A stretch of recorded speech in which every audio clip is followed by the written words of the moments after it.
तिथली पकडी इकडे तुमची मोठा जोडायची पकडी इकडे. आ त्रास झाला का नाही? आ? त्रास झाला का नाही? त्रास झाला बोलीचं इंजेक्शन देऊन बी बरं का तिथं दाडातच इंजेक्शन दिलं तरी पण हिला त्रास झाला. ही वरडवते अक्षरशः ही वरडायला लागली. पोटा तिकडे असं काल होत होतं. नमस्कार मित्रांनो, संध्याकाळचं वातावरण झालंय तुम्हाला दिसतंय हो का. दिवस पूर्ण गेलाय. इथं फक्त थोडंसं लालसर दिसतंय. सगळी शेतात आता गुरं आणलीत, इथं बांधलीत, पाणी पिणी पाजलंय. आता कट करून थोडीशी वैरण टाकायची, कारण रानात गुरं बांधली तर रानात आता गवत नाही. उन्हाळ्याचे दिवस इथं गवत नसल्यामुळे त्यांचे पोट भरत नाही. आणि घरी जर बांधायचं म्हणलं तर आपल्याकडे लय मकवाने 100-150 पेंडी राहिली, तेवढी संपली तर गुरं परत कुठं न्यायची म्हणून आपण काय करतोय, सकाळी एक पाटी संध्याकाळी एक पाटी टाकून रानात दात खरडायला बांधतोय. आणि बायमा सकाळपासून झोपली, पण शेवटी झोपून उठून काम करायची वेळ आलीच आणि शेवटी करावंच लागतंय ना. काम करावं लागतंय आपल्याला, बसून चालत नाही. कोण करायचं काम? हे नाही करायचं थोडी ना. किती जर उशीर झोपलं काय जर दुखणं आलं तर उठून ही नाही, बायांची कामं बायालाच करावं लागते, गाड्यांना करायला होती काय. भांडी एक असा येते पण धुणं धुवायला येत नाही ना. बोलायचं कसं येतंय? आता कुठल्याही माणसाला बोलायचं काय अवघड नाही, सहज माणूस बोलतोय. पण काय गाड्यासनी धुणं धुवायला होती काय? मी तुम्हाला म्हणले का धुणं धुवा, तोंड कसं चालतं म्हणलं तेवढं. तर ही जी दाढ काढली होती त्यामुळे सकाळपासून झोपली होती बरं का. तिला ती ठणका बी होता. सांगून उपयोग नाही त्याला. उडली काढी मी चांगली, मला आणि पाणी खाऊ दिलं नाही का, पाणी सुद्धा नाही पिऊ दिलं. इतकं बेकार माझी अवस्था झाली. काढली उपसूनच तिला एकदाची तिचा रजाच दिली. मी तर हिला म्हणत होतो, दाढ काढायला 1000 रुपये खर्च आहे, कशाला डॉक्टरना पैसे घालवायचं, मी घरीच पकडीनं काढतो. तर नाही म्हणली. आणि तिथं कशाने काढली ग? तिथली पकडी इकडे तुमची मोठा जोडायची पकडी इकडे. त्रास झाला का नाही? त्रास झाला का नाही? बोलीचं इंजेक्शन देऊन बी बरं का तिथं दाडातच इंजेक्शन दिलं तरी पण हिला त्रास झाला. ही वरडवते अक्षरशः ही वरडायला लागली. पोटा तिकडे असं काल होत होतं, चक्कर येत होती, म्हणून तिच्यापाशी थांबलोच नाही. ती रक्त बघितल्यावर बाहेर निघून आलो.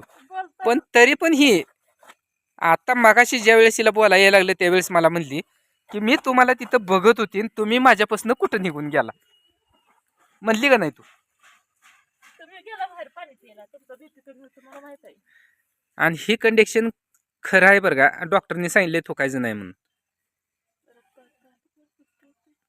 ती आता तू जास्त बोलली ना, सकाळपासून काही बोलली नाही, निवांत झोपली होती. आता काम बी झालं ना, बोलली त्यामुळे ती जखम कवळी जाई हो. थुकू नको. आज सकाळपासून डॉक्टरने काय सांगितलंय. आणि ह्याला एक बोळा दिलता बरं का. त्या बोळ्यानं दात आवळून धरलं होतं, म्हणजे जिथनं दाढ उपसून काढली त्यातच ती कापूस खावला होता औषध लावून. ती मीच काढला, हिला तर निघालाच नाही. रक्तानं पूर्ण भरला होता. आईस्क्रीम तर आज भरपूर हिला आणली होती. कधी खायलाच नसतंय तसलं, त्यामुळे ह्याला त्याची चवच माहिती नाही ना. रानातली माणसं, रानामाळातली, आम्हाला काय ती आईस्क्रीम. हा, आपल्याला मस्तपैकी वाळलेली भाकर आणि तेल चटणी झालं म्हणजे आपलं काम झालं.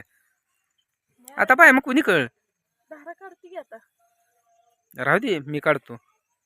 तुम्ही काढता वय केव्हा काढायचं तुम्ही? दिवस झालं किती 4 गोराच्या दारा काढायला दोन्ही दादू ओंकार एका एका गायला बसली. मी 2 गोराया वाढले तर खचून 20 मिनिटात दारा होऊन जाते. ते लाईट लावली नाही गोट्यातली. गोट्यात इकडे बसली तर लाईट पण लाईट. वातावरण आपल्याकडे एकदम फ्रेश होतं बरं का बहिणी. कुणाचा कालवा नाही, हलवा नाही, वातावरण एकदम शांत. असं कालवा म्हणजे असं वातावरण. दिवस उगवले एक, पण चिमण्याचा नुसतं कोयाळ उठतोय. आणि अक्षरशः तुम्हाला सकाळ सकाळ सांगतो, चिमण्याच आपल्याला झोपेतनं जागा करते. त्या उजडलंय नाही उजडलंय आपल्याला समजत नाही.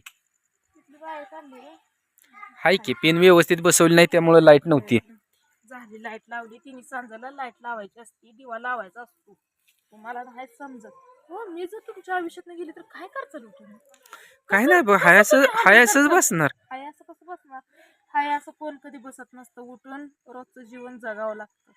मी गेली म्हणून तुम्हाला सत्य परिस्थिती सांगतो बरं का मित्रांनो. आमचं एक नवरा बायको आहे, पण एक असं नातं आहे की तिच्या पायाला ठेस लागली तर माझ्या डोळ्यातनं पाणी येतं. याच्यावरून ध्यानात घ्या. तुम्ही म्हणसाल ही काय तर बोलायला लागला, पण मागल्या 3 दिवसात हिनं इतकी माझी अब्दा केली म्हणून मी तसं केलं होतं. पण हिच्या ज्या वेळेस डोळ्यात पाणी आलं त्यावेळेस इकडं काळीच खरखर उतरायला लागली, म्हणून ती राग एका क्षणात सोडून दिला. तुम्ही तसं म्हणताय. तुम्हाला ठेस तर माझं काळीज इकडे फराफरा उतरतोय, त्याला काय करायचं? त्यामुळे सांगितलं एक नातं आमचा असा आहे की सांगून त्याचा उपयोग नाही. आणि एकामेकापासून लांब पण राहावं वाटत नाही. खरंच सांगते बरं का, मला खरंच लांब राहावं वाटत नाही, पण ह्यानी जेव्हा दाडापणा करतात ना तेव्हा ह्यांना थोड्या ताळ्यावर आणण्यासाठी मला बोलावं लागतं, है का नाही? बोलावं लागतं. काय आता तुला म्हणू, बोल बया, तुझा अधिकार आहे म्हणल्यावर तू बोलणारच आहे. आणि तू दाराकडे गेलती अजून येऊन बसली काय? आता तुम्ही म्हणलं की माझी मी काढतो राहून ए मी कधी म्हणलं तुला मी दारा काढतो? आपण दोघं काढू म्हणलं ग, चल. काढू तुम्ही झालं. आता एक साडी, तुमची पॅन्ट आणि टी शर्ट राहिलं एवढं धुती काढू धाराने. होय तर बहिणीनं बघा, असं असतंय रोजचं जीवन, याचा खात जगावं लागतंय. काय करता, जगल्याशिवाय आणि रोजचा दिवस एक एक काढून टाकल्याशिवाय भाग नाही. रडत हाय बसून जीवनात पण सुखी आहे का नाही? लय सुखी आहे, खरंच लय सुखी आहे. मी तर म्हणते एवढी सुखी आहे. सोन्यासारखी 2 लेकरं आहे, ती सोन्यासारखा भांडणारा नवरा आहे. अजून काय वेगळं? हा मग तीच बांधल्यामुळे ती सोन्याचं पितळ होतंय का तांब होतंय? तसं काय नाही, कशात? कारण का सुखी आहे बरं का मित्रांनो, जीवाला जीव देणारी 2 लेकरं आहे ती. हो, आमच्या डोळ्यात पाणी आलं तर त्यांच्या डोळ्यात सेकंदात पाणी उभं राहतंय, विचारायची गरज नाही. दाड काढली, रडायला लागली, मला तू रडती कशी पाहिजे, मला रडायला लागली, तू रडली. अरे म्हणजे ठण काय रे, मला दुखतंय, तू रडू नको म्हणलं, तुला काय पाहिजे तेवढं सांग. अशी लेकरं आहे ती. आणि आज लेकरं बी शाळेतनं लवकर आल्यावर त्यांना पण माहीतच आहे की दाढ काढली काय तर थंड लागतं, म्हणून गावात गेले. गावातनं जाऊन त्यांनी आईस्क्रीम आणली आणि त्याने आणून आईस्क्रीम तुला खाई दिली का नाही? दिली घ्यावं. हां, मी तर येताना घेऊनच आलो होतो, तरी पण त्यांनी परत अजून जाऊन आणली 4 वाजता. आणि आज त्यांची शाळा लवकर सुटली होती, कारण त्यांच्या शाळेत उद्या काय तर हा कार्यक्रम. त्यांना पण उद्या सकाळी लवकर तयार होऊन शनिवारचं जायचं आहे. बोलत बोलत बघा चांद मामा उगवला. चांद मामा उगवलाय. पूर्ण कडूस पडलं. हो, पूर्ण कडूस पडलं बहिणीनं. दिवस बावळला, धुणं वाळतंय का नाही कुणा ठेवा. आता वाळू न वाळू सकाळपर्यंत काय होईल ते होईल. नसेल तर पहाटे लवकर उठायचं, 5ला इस्त्री तापवायची, लेकरांची कपडे तेवढी इस्त्री करून द्यायची. ती त्यांच्या शाळेला सकाळची, उद्या शनिवार आहे. हो, सकाळची शाळा जायला ती रिकामी झाली. आणि आपलं काम हे असं जीवनात बरं का राहतंयच. सकाळपासून म्हणूस तर 5 वाजल्यापासून मोटर लावतोय, एक सारा तर भिजला नाही, पण 80 हेलपाटं झालं हिरीवर. लय झालं की रे बा, हेलपाटा. आणि रातपाळीची लाईट आहे. हो, रातपाळीचं भिजवाय आला असतं म्हणा, पण विषय काय आहे, आमच्या हिरीवर आहे वड्यात हिर आणि आयचण भरपूर आहे, त्यामुळे खाली जाऊ वाटत नाही. जायचं पण नाही, त्याच्या त्या हिरीवर आमच्या आज घरलंय मोठं आहे. आणि ते काय करतंय, गारव्याला इदुळ झाली की निवांत पसरते. त्यामुळे सगळी भीती ती तिने सांजलं म्हणते, ती नग जायला रातचं दिवसा भिजवायचं असेल किती का होईना, पण दिवसा भिजवायचं. रातचं अंधारचं अजिबात हिरीत जायचं नाही, कारण की हिर आमची असताना आहे तळ्यात, पाकाळात असली रानात, वड्यातच आहे. सुद्धा नसतंय. भ्या वाटतंय, काळू किर असतंय या, नुसतं किर्र करतंय या. त्यामुळं बिहानं गडी माणसं जातच नाही. तरी आज पहाटे 5ला केली होती की चालू, कोण आलं नव्हतं माझ्या संग. पहाटे 5 वाजता सगळं गाव उठलेलं असतं. अगं 6:30-7 वाजले शेवटी उजडत नाही.